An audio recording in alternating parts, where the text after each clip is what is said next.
right, it's Friction Friday.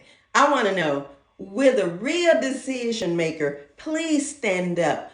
Please stand up. Now, I asked this question in the beginning with the Queen. I asked her, who else is on here? Who else should be making this decision with you? She said, it's only me.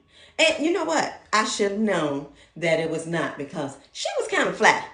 Okay, so that's how the commitment letter came to in the Queen's name. So that's how I styled the contract and ordered the inspection. The lender, they ordered the appraisal. But when King Boo appeared on the scene, oh my God, all bets were off. The contract was off.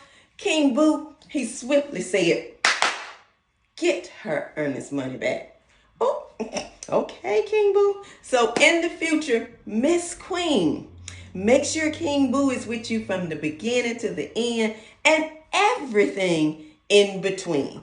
And you know what? Sometimes, and I stress sometimes, it's best to have another opinion, especially when it's a loved one or a significant other. And you know their opinion matters to you.